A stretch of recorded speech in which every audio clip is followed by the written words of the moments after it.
I got a vibe tells me I should be sitting in on this scene for a while. I am Soundwave. I am Decepticon. The revolution begins now.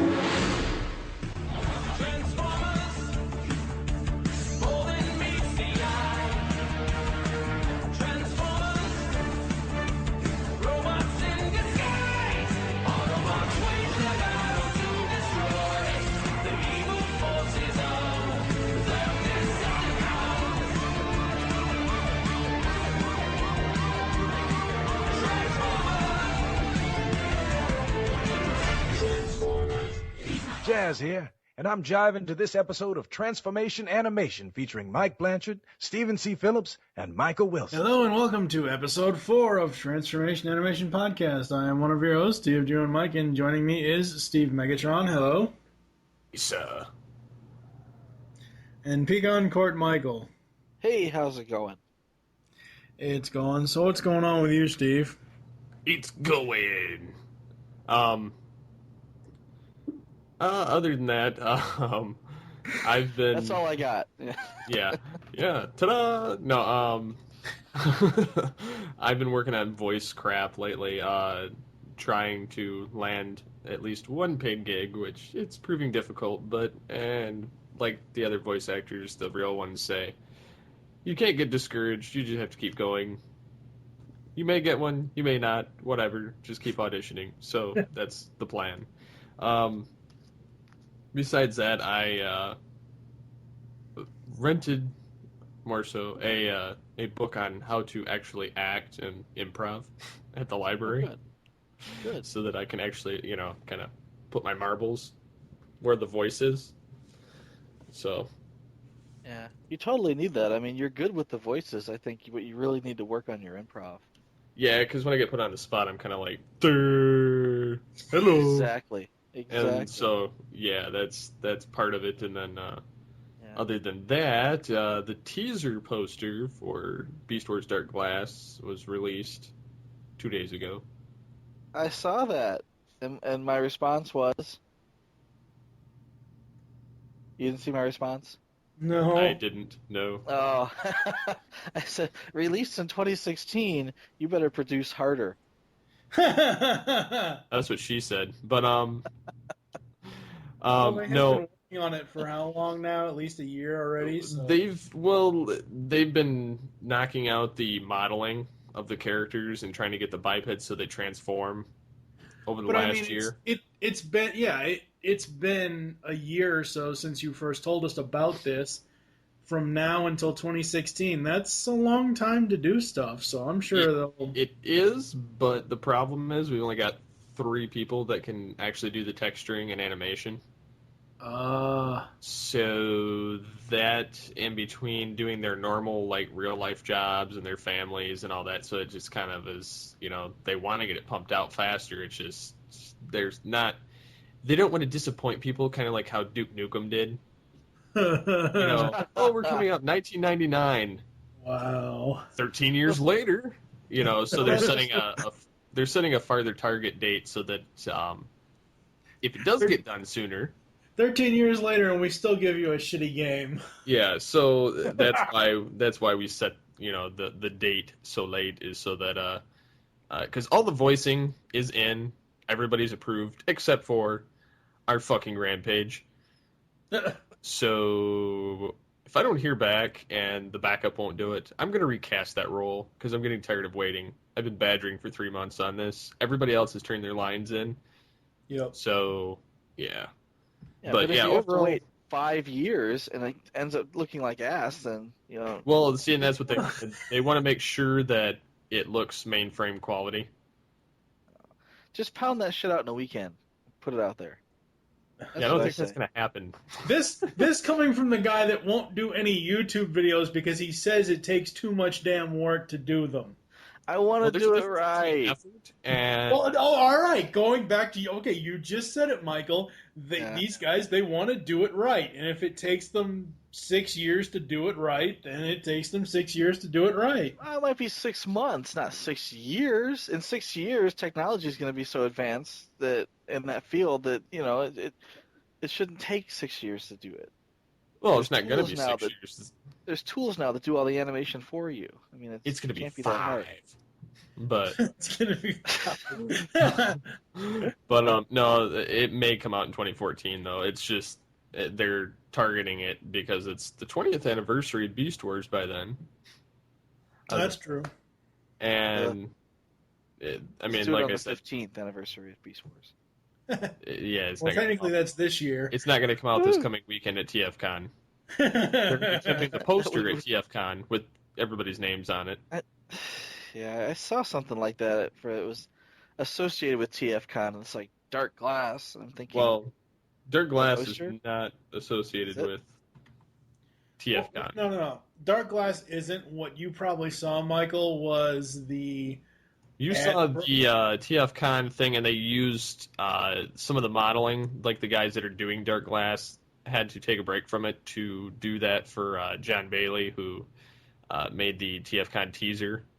Yeah. There was a TFCon teaser with David Kaye voicing Megatron again, but the model was from the Beast Wars Megatron model was from the Dark Glass stuff. Yeah, yes. They probably pounded that out in a weekend, and it didn't look bad.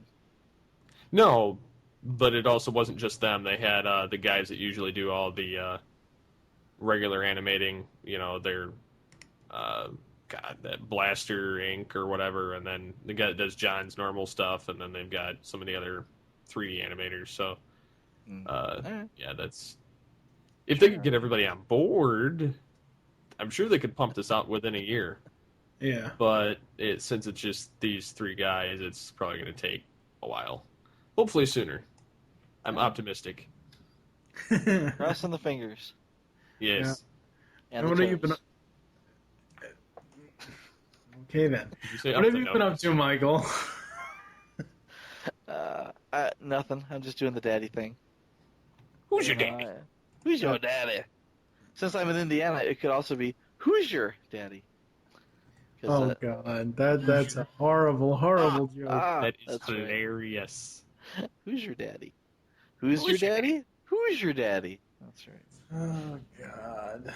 Yeah, right. So that's what I've been doing. Just taking care of the kids and watching them grow, and it's, they're adorable at this age. And Aiden has been watching Transformers Prime with me. Yeah.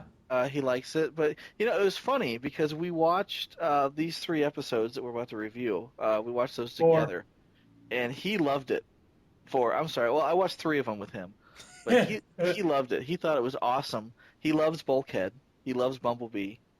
Okay, wait. Did he watch? You were watching Transformers Prime with him. This is Transformers Animated. Well, that's what I'm saying though. We watched Animated the first 3 episodes, and then we watched Prime together.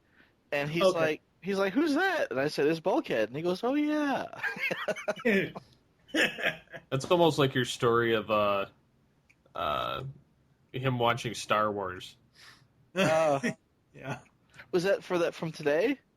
I believe so, about Luke. Oh, no, we were reading a book. It was story time, and he's got a book called Star Wars Heroes, and each page has a different character on it. And we did Luke Skywalker and Obi-Wan, and then there was Anakin Skywalker, and I said, well, this is Anakin Skywalker. And he's like, well, is that like Luke? And I said, well, that's Luke's dad. And he goes, oh, well, he's Darth Vader. And I was like, yeah, I got this geek pride thing going on. Like, I'm so proud of my boy because he put this together, and he's never even seen Empire. So I don't even know where he got that from, but I just thought it was funny. That is funny. Yes. And as for me, I've just been doing the normal stuff. I recorded an episode with Animation Aficionados, Neil and Ben over there. Recorded the Twig Topic Show on Captain America. That'll be out. That'll be coming soon. What else have I been doing? Been going through the almanacs a bit, just looking at different stuff in there. And that's pretty much it. So I think we're going to get into some episodes. The Autobots. Illogical. Autobots are machines. They are traitors who live to serve the humans. Conclusion. Autobots must be destroyed.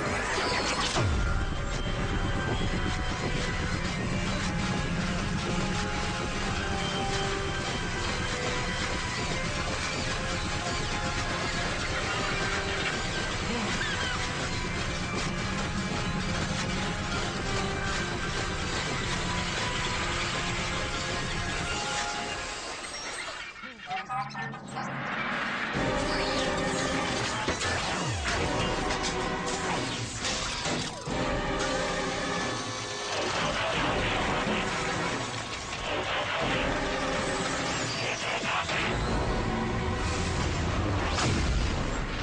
am Soundwave. I am Decepticon. The revolution begins now. Soundwave transform. Operation recruitment. Now we will all evolve and rule this world. They're only machines, you know. They'll do whatever you tell them. Precisely. So first up today is Sound and Fury. Megatron creates Soundwave, a robot in the form of a toy robot for Isaac to give to Sari for her birthday. Bulkhead is the only one who finds the toy to be a bad thing and finds out that the toy is evil. Unknown to Sari, the more she uses her key on Soundwave, the more he will evolve into a bigger robot, which Megatron intends to use as his new body. However, after using the key many times, Soundwave becomes self-aware and assembles all the robots in Detroit to combine with them to create an army. When the Autobots catch wind of Soundwave's plan, they try to stop him. Most of the Autobots get overwhelmed, and Bulkhead goes down to the sewers to confront Soundwave. Soundwave tries to convince Bulkhead to his logic. Bulkhead tricks Soundwave and smashes him to pieces, but Soundwave survives as a cassette player. Dun dun dun. Dun dun. Yeah. Now, we've had bad human villains so far, but they're tolerable. Like Angry Archer, I can tolerate him. Nanosec, I can tolerate him. Worst human villain ever, Professor Princess. Are you fucking kidding me? I like Professor Princess. I dig it. Oh my god. She's here to save us from awful, violent toys. Okay, but alright, hold on. Alright, so you just said that she's here to save us from awful, violent toys. Yeah. She's here to do that by being fucking violent. Really? Well, how violent are, kittens shot from a bazooka? If they explode, they're pretty fucking violent. Well, what kills me, though, is she's not here to rob banks. She's not here to take over the world. She's here to trash my stuff. I love that. What better motivation for a supervillain? And you can't say she's not a supervillain because she has a flying, powdered sugar? Pony. Powdered sugar, the flying. What's a unicorn pony? Apocalypse pony. It's a Transformers My Little Pony crossover. Straight up. Awesome. It is awesome. Did you see the name of the toy store that she trashes? Yeah. Wyatt's Toys. Wyatt's Toys. That's awesome. Yeah. If I were making a cartoon, I would totally have a Wilson Toys, and I would have Professor Princess fly powdered sugar in and trash it.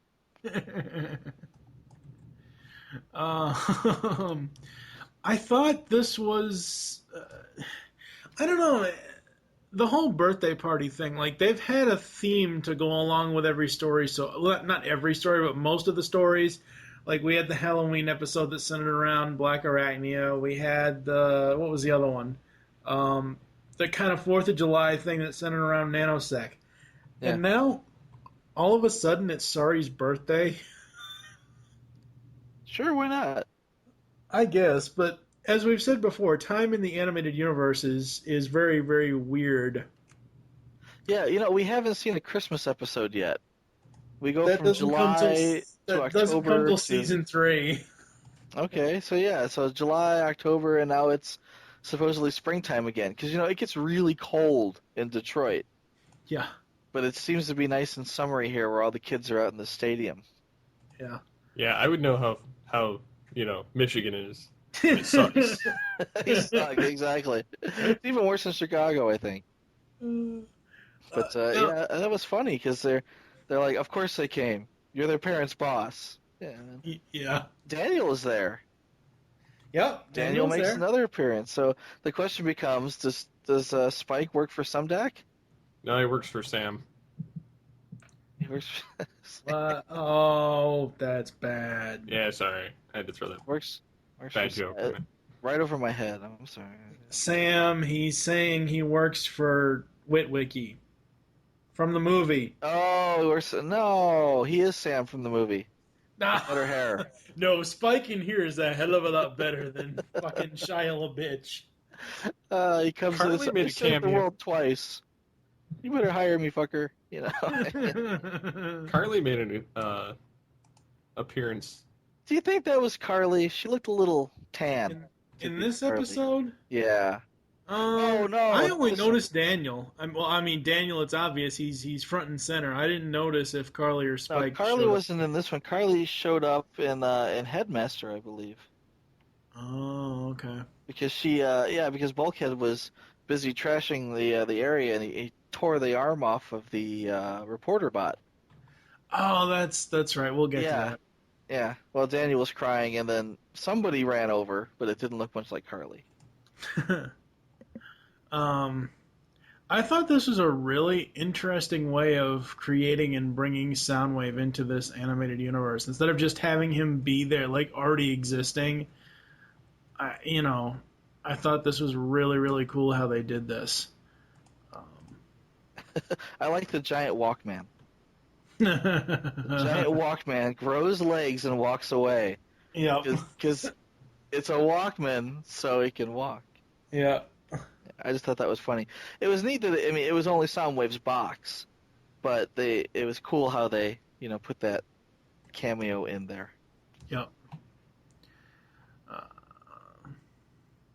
Soundwave controls all robots. Soundwave is the Pied Piper of robots.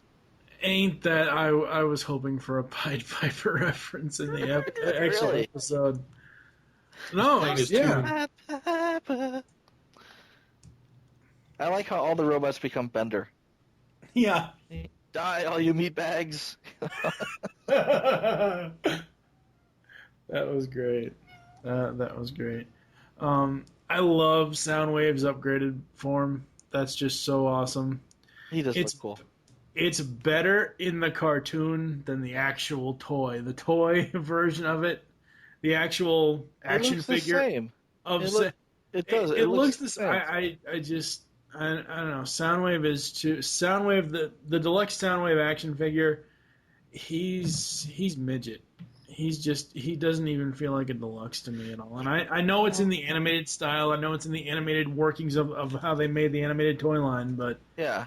I would have to say is like one of my least favorite animated toys. Oh, no. See, he's a little stocky as a toy. Stocky, like, short and squat. But I really think that's how he looked in the cartoon, too. Yeah.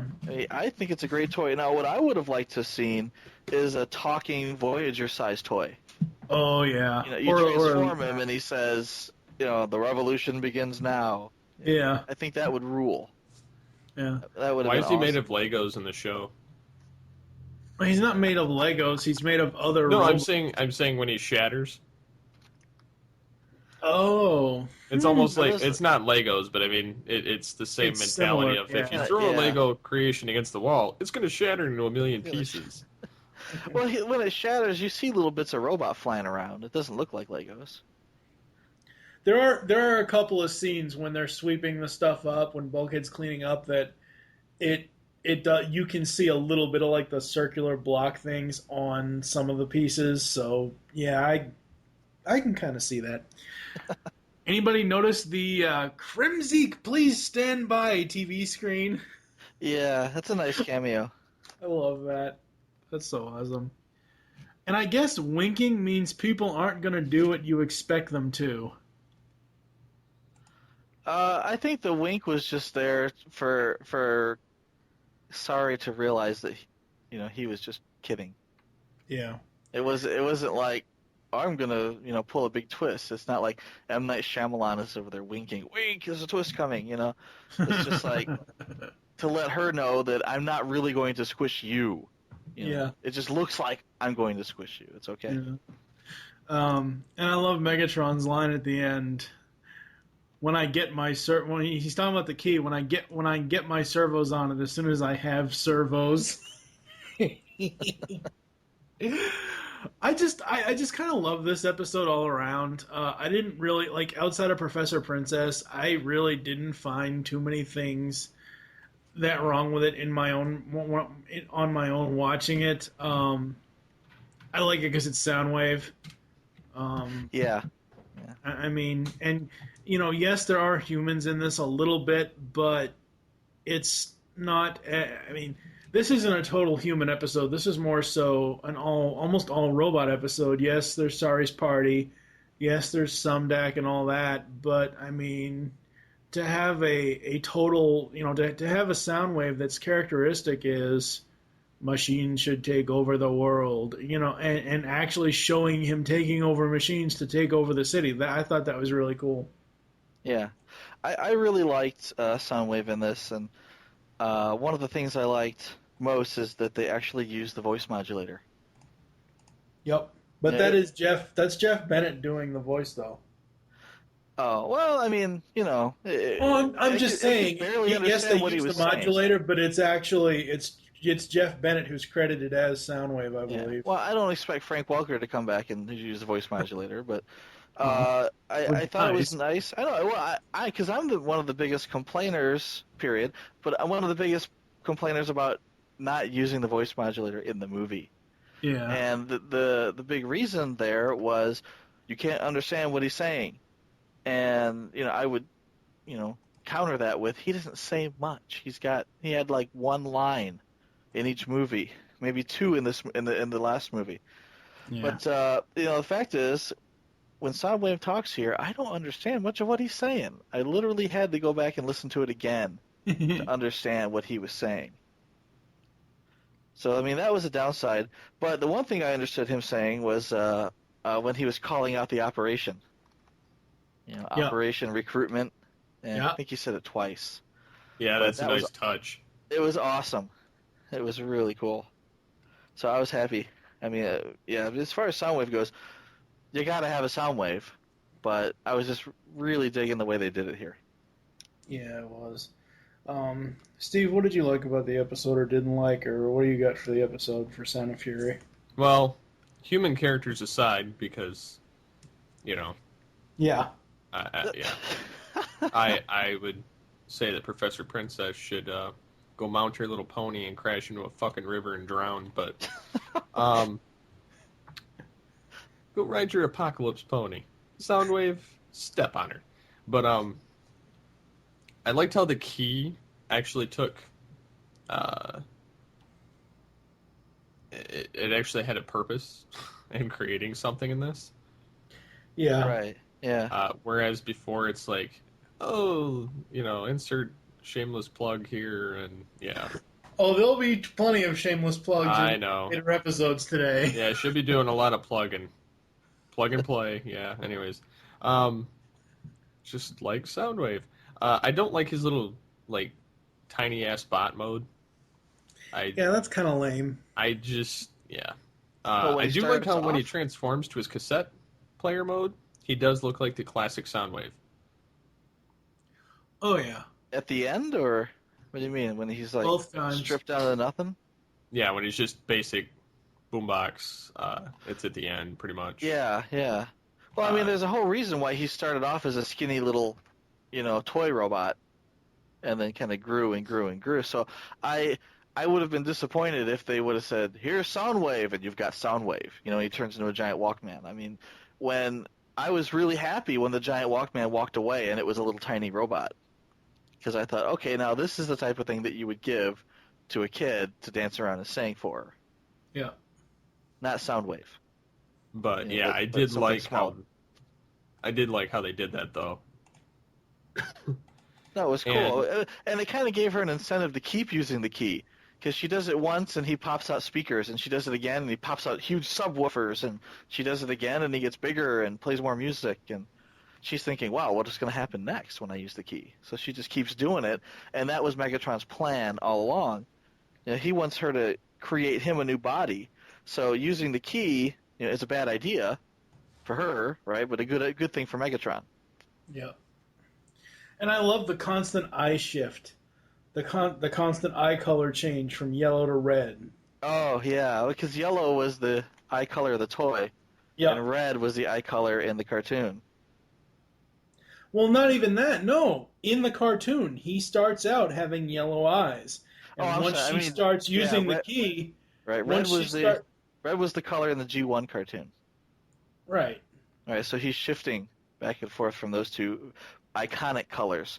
Yeah, and that's the thing, because throughout this entire series, and this isn't a spoiler, so Kevin, you don't have to fast forward or anything. Throughout this entire series, they use color shift in almost everything. It comes in big in season 3, but they use color change all the time like that, kind of like going, just fading from yellow to red and back and forth. Right. So I did like how they did that. Thought that was really cool. What else you got, Steve? Did you notice Krim Zeke made an appearance? Yep. Yeah. I thought that was kind of neat.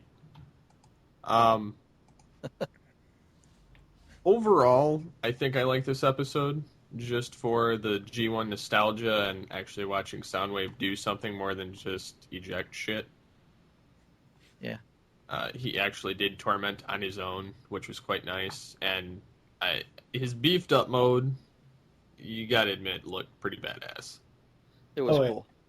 So, I would say that definitely, other than Professor Princess, I like this episode. And I will say that this isn't the last that we've seen of Soundwave, and that's all I'm going to say about it. What about you, Michael? What did you like or dislike about Sound and Fury? Well, I have to defend Professor Princess.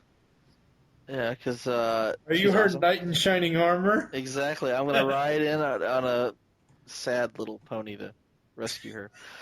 No, it's just so damn cute. It's like death by cuteness. We'll put it this way here. She's here in the episode. People are like, why is she in this episode? This is so dumb. She's here primarily to demonstrate to Megatron what the key can do. Because, she shows up out of the blue to destroy things, and plugs the key into, I don't know, a boombox, a giant speakers or something, and they use like the patented G1 jazz attack. Yeah, you crank up the tunes and the sound waves fly out and attack whoever you want attacked, and it takes her out. But the idea there is Megatron's watching, and he goes, "Ooh, what I could do with that key." Yeah. And I'm sure he's seen the key in action before, and he's like, "Ooh, what I could do with that key." But here they're really pushing it. And the the best part is when the horse head falls in her lap. That was such a nice touch, and I was thinking, what was that? The Godfather.